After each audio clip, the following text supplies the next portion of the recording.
Chris Burkhardt, Director of Child Nutrition and Wellness for Lakota Local School District.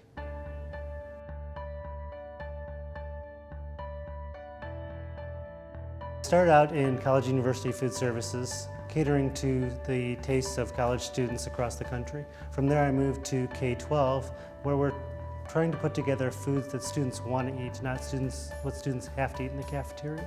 Those are different concepts within the K-12 segment that may be a little bit different than they were 5, 10, or even 15 years ago. The Healthy Hunger Free Kids Act that was passed in 2010 was the most sweeping changes child nutrition has seen in decades. And because of that, we're struggling to change our mode of operation and to put together foods that students want to eat, not students have to eat.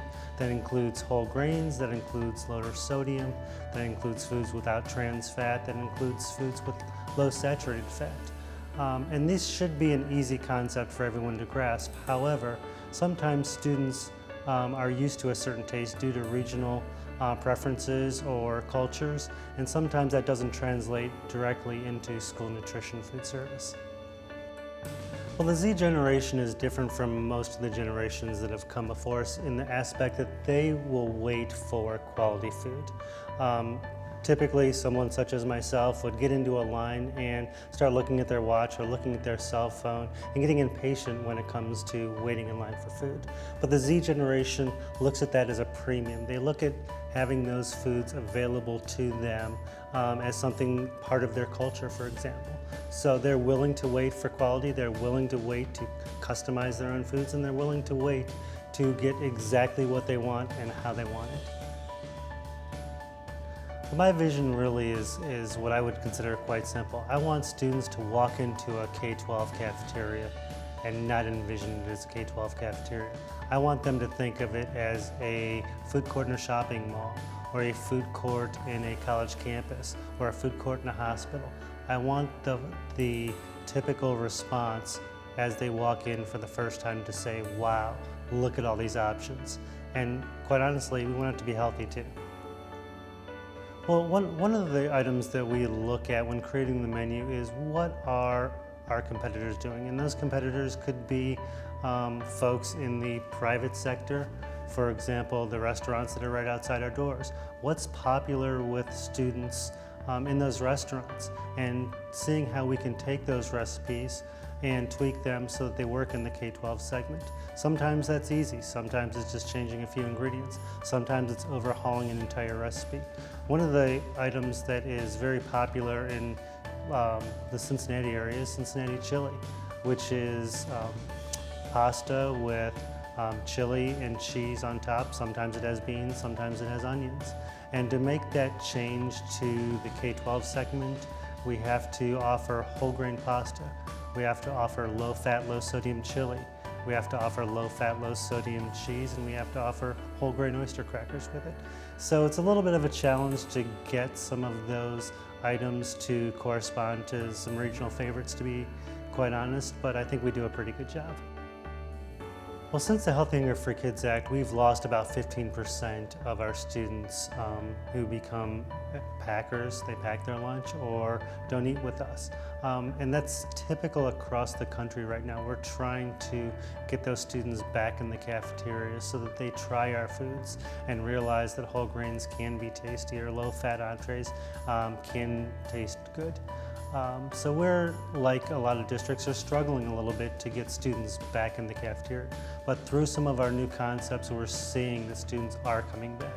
We are seeing things work, especially when we allow students to make food to order or customize their foods. So marketing doesn't start and end with making food appealing. We also have to make the ambiance appealing. So that looks like signage that goes around the cafeteria. That looks like props that go on top of the serving line, or making the serving line colorful, or the tables colorful, or putting out signage that shows students which items may be more healthy than others, or looking at those items that they typically wouldn't try and giving them a sample to try once to see if they like it. So marketing in our elementary schools and junior high and high schools, honestly, is more about creating awareness and creating a atmosphere in which they feel comfortable and they can learn while they eat. Because we merchandise and market to our students, we can see it has a direct impact on the bottom line. For example, at one of our elementary schools, we saw a 14% increase in student sales, and that's directly tied to merchandising and marketing, making the serving line look appealing, making the food look appealing, and letting students know what we have available. So we worked with Multiteria to come up with some solutions to the problem that we have, which was decreased participation. And as we worked with them, we came up with a concept, and that became our International Noodle Bar. We're utilizing an induction cooker, we're utilizing whole grains, we're utilizing fresh vegetables, and we're utilizing low-fat proteins. We mix those all together and stir-fry it right in front of the student, made to order, and we know that it is a great concept because students keep coming back and asking us for more. So our Lakeside Creation Station, Model 2075, has been a godsend to us. We have utilized that piece of equipment for multiple concepts within our operation. The first of which is an International Noodle Bar. The next is gourmet grilled cheese, and the sky's the limit on what we can use it for. What's great about the unit is it's portable. It's small, it's compact, but it's got a lot of features. The one that I love the best is the fact that it's ventless. I can put it anywhere, take it anywhere, and set it up within minutes and be able to cook right from plugging it in. When the mobile kiosk was delivered, it was really a turnkey solution. We were able to have an employee wheel it out into place. We loaded it full of product and were able to start sales within the hour.